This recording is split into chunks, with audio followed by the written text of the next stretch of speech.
एक दिन एक लड़का दिल्ली जीबी रोड पर वेश्याओं से मिलने के लिए जाता है और जैसे ही वहां पहुंचता है उस मालकिन से मिलता है। कहता है हमें लड़की चाहिए, लड़की से मिलने के लिए वो फोटो दिखाती है। और जैसे ही वो फोटो दिखाती है, दो चार फोटो इधर उधर करता है और नीचे उसे फोटो पसंद आता है और कहता है ये लड़की हमें चाहिए। तो वो वही रूम बताती है जिसमें वो लड़की होती है। कहती है 65 नंबर रूम में ये लड़की मिलेगी। और उससे कहा इसके पैसे 300 रुपये अधिक लगेंगे। लड़का कहता है अगर ऐसी बात है तो 300 रुपये में आपको देता हूँ और यही लड़की चाहिए। वो 300 रुपये दे देता है अधिक और उसी रूम में 65 नंबर में पहुंच जाता है। और जैसे ही वो गेट खोलता है और गेट खोलने के बाद जैसे ही अंदर प्रवेश करता है तो क्या देखता है, वो लड़की नहीं है जो लड़की के रूप में होती है, उसकी पत्नी होती है जो 2 साल से गायब थी। उसे देख करके उसके होश उड़ जाते हैं। पत्नी जब उसे देखती है तो उसके पैरों तले जमीन खिसक जाती है, अपने पति की जेट भर लेती है और रोने लगती है फूट फूट करके। पति कहता है कि दिल को धीरज बंधाओ, ऐसे नहीं आप यहां से निकल पाओगे, रोने की आवश्यकता नहीं है दोस्तों। पत्नी उसे पकड़ करके रोने लगती है। नमस्कार प्रणाम, मैं हूं प्रेम यादव। ये सच्ची कहानी जो बताने जा रहा हूं दिल्ली जीबी रोड कमरा नंबर 65 की है। अगर हमारे चैनल पर आप नए हैं तो चैनल को सब्सक्राइब करें, वीडियो को लाइक करें, कहानी अंत तक सुने ताकि हमारा हौसला बढ़ता है। बड़ा ही इंटरेस्टिंग कहानी है, बड़ा ही पावरफुल कहानी। इसे सुनेंगे आप तो आपके होश उड़ जाएंगे। ऐसे कैसे लड़की उस जगह पर पहुंचती है। दोस्तों ये लड़की पटना की रहने वाली होती है जिसका नाम होता है रजनी, और पटना का ही लड़का होता है जिसका नाम होता है राहुल।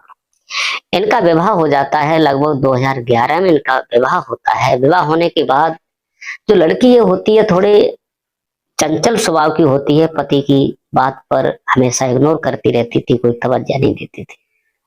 राहुल जो होता है उसके चलते कभी कभी दारू भी पी लेता था क्योंकि पत्नी बात नहीं मानती थी, इसलिए। दोस्तों उसके बाद एक दिन उसकी पत्नी अपने पति से नाराज होकर के और घूमने जब जाती है बाजार में तो एक थोड़ी सी पहचान वाले आदमी से उसकी मुलाकात होती है। पहचान वाले आदमी से मुलाकात होती है तो वो पूछता है बहन जी आप परेशान क्यों हो, आप इतनी दुखी दिखाई पड़ रही हो, बात क्या है। तो वो कहती है ऐसा है कि मेरा पति राहुल शराब पीता है और मैं ये चाहती हूँ कि मुझे कहीं नौकरी मिल जाए, मैं अपने पैरों पर खड़ी हो जाऊं ताकि मैं भी कमाने लगूं, मैं इसे सबक सिखा सकूं। जो वो आदमी होता है वो दलाल किस्म का होता है और वो कहता है कि आप रजनी बिल्कुल चिंता मत करो, आपको पगार मिलेगी कम से कम 30,000 रुपये महीना। मैं दिल्ली रहता हूँ, जॉब करता हूँ, अगर आप चलना चाहो तो मेरे साथ चल सकती हो। रजनी कहती है अगर आप मेरे साथ ऐसा उपकार करते हो तो फिर बात ही बन जाए, मैं तुम्हारे साथ चलने को तैयार हूँ। दोस्तों 2 4 दिन वो रुकता है, उसका नंबर लेता है, उससे बात करता रहता है, संपर्क में बनाए रहता है। जब वो दिल्ली जाने को तैयार होता है तो उस लड़की को अपने साथ ले लेता है, उस औरत को, रजनी को। उसके पति को नहीं मालूम होता है और पति को बताती भी नहीं है और वो वहां से चली जाती है। जो ट्रेन पकड़ती है उसके साथ और वो दिल्ली लेके आ जाता है।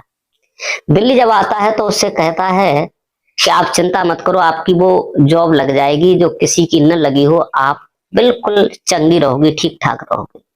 एक बढ़िया सी वीआईपी रूम में रुकाता है और उसकी बढ़िया तरीका से खुशामद भी करता है, खाना पीना होटल पे खिलाता है। तो वो सोचती है कि हमारा जॉब अच्छा ही लगने वाला है। उसके 2 4 दिन के बाद वो जाता है जीबी रोड पर और वहां की जो कोठे की मालकिन होती है उससे बात करता है। उससे जब बात करता है, बात करने के बाद में और उससे पूछता है कि एक लड़की है, मुझे रुपया 30,000 चाहिए और आपको हम लड़की देंगे, बहुत सुंदर लड़की है। पहले भी 2 4 लड़कियां इधर उधर करके आया था। दोस्तों उसके बाद में वो तैयार हो जाता है और वो पैसे देती है और उसका फोटो दिखाता है, बात बन जाती है। बोले अभी एडवांस में 5,000 रुपए ले लो, जब लड़की यहाँ आ जाए तो बाकी के पैसे ले लेना। बात हो जाती है। दूसरे दिन वो रूम पर पहुंचता है, उस लड़की को कहता है चलो तुम्हारी जॉब लगने वाली है, मेरे साथ चलिए और आपको वहां कर देते हैं कंपनी में। वो बड़ा खुशी से अपना बैग उठाती है और खुशी खुशी चलती है, क्योंकि हमारी जॉब लगने वाली है। और जैसे ही जीबी रोड पर पहुंचती है, वहां लड़कियां महिलाएं देखती हैं और वहां लेकर जब पहुंचती है वो लड़की, तो वो देख के समझ तो जाती है कि यहाँ तो लड़कियां छोटे छोटे कपड़े पहने हुए श्रृंगार कर रही हैं, लोगों को बुला रही हैं, कुछ दाल में काला है। तब तक वो अंदर प्रवेश हो जाता है और कहता है कि यही लड़की है। उसकी कोठे की मालकिन होती है, पहले तो उसे अच्छे रूम में ले जाती है और कहती है आप चिंता मत करो, आपकी जॉब लग जाएगी। उसे पैसे देने के बाद वो लड़का होता है वहां से चला जाता है। वो आदमी वहां से चला जाता है। उसके बाद में जो कोठे की मालकिन होती है और उसे कोठे पर कहती है कि जो लड़कियां काम करती हैं यही तुम्हें करना पड़ेगा, यहाँ वेश्यावृत्ति का काम होता है। तुम्हें आने वाले जो कस्टमर हैं उन्हें खुश करना होगा, उनके साथ तुम्हें रहना होगा और उसकी हर बात तुम्हें सुननी होगी, जो भी करना है। वो लड़की मना करती है, लेकिन उसे पिटाई लगाई जाती है। रजनी को पिटाई लगाई जाती है, कहीं की नहीं रहती, खाना पीना नहीं दिया जाता, उसे एक बेहोशी का इंजेक्शन दिया जाता है और उसे रूम में किया जाता है। दोस्तों, पहले ही दिन उसके लगभग 5 आदमी उसके पास आते हैं और उसके साथ संपर्क करते हैं, उसके साथ रंगरेलियां मनाते हैं और उसे जब होश आता है तो फिर उसे इंजेक्शन दिया जाता है। 10-15 दिन तक उसका यही हाल किया जाता है और उससे वही काम करवाया जाता है। दोस्तों, जाए तो जाए कहाँ, कोई सुनने वाला नहीं है, कोई बोलने वाला नहीं है, क्योंकि उसकी ये दशा थी।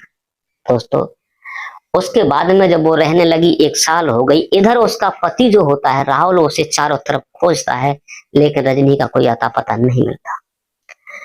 जब उसका पता कोई नहीं मिलता तो वो भी घर छोड़ करके दिल्ली नौकरी करने के लिए आ जाता है।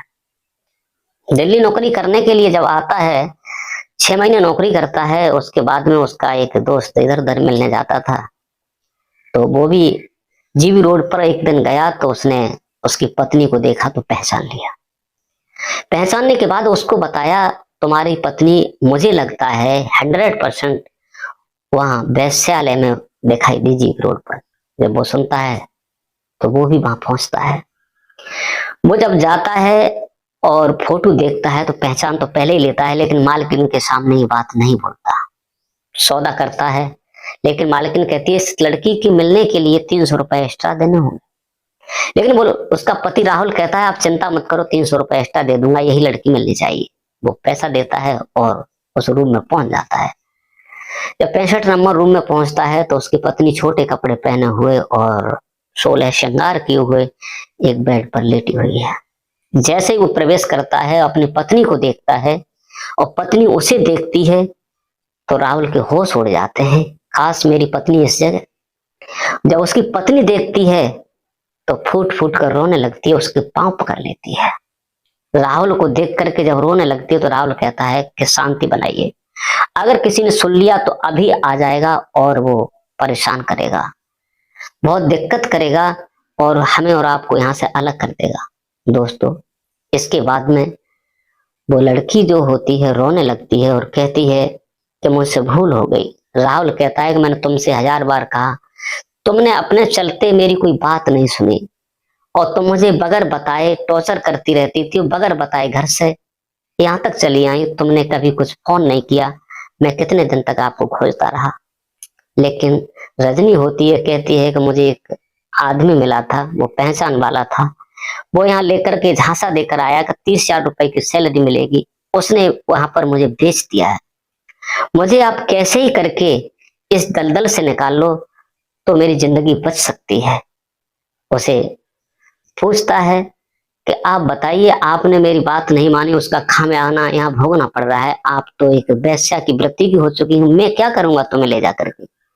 लेकिन वो गिड़गिड़ाने लगती है, कहती है कि अनजाने में कुछ भी हो सकता है, मुझे प्लीज बचा लीजिए, मेरी इज्जत से खिलवाड़ हो रहा है, अगर आप नहीं बचाओगे तो फिर क्या होगा।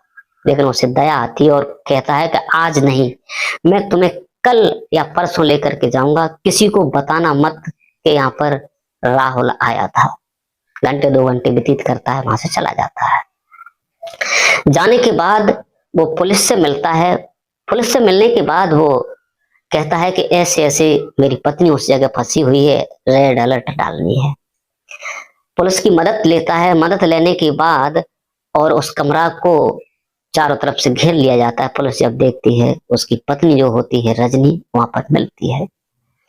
उसे लेकर के जब बाहर आते हैं तो वहां भी हंगामा खड़ा होता है, लेकिन पुलिस उसे सुरक्षित लेकर के अपनी कस्टडी में और थाने लेकर आती है।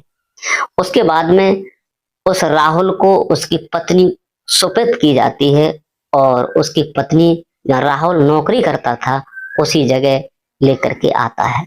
जब उसे लेकर के आता है तो राहुल पूछता है कि रजनी, तुमने अपनी सारी जिंदगी बर्बाद कर दी, मेरी एक बात नहीं मानी थी, तुम हमेशा अपनी ही खिलवाड़ में रहती थी, इसका खामियाजा तुम्हें भुगतना पड़ा आज। दोस्तों, राहुल ने ये काम सही किया या गलत किया, कमेंट करके अवश्य बताइए। पत्नी हमेशा सोच नहीं पाती है, औरत सोच नहीं पाती है, कभी भी गलत कदम उठा ले और उसे कोई पता नहीं रहता। दोस्तों, इस प्रकार से रजनी पछताती है और पति से विनती करती है कि आज के अलावा ऐसा कभी हो नहीं सकता।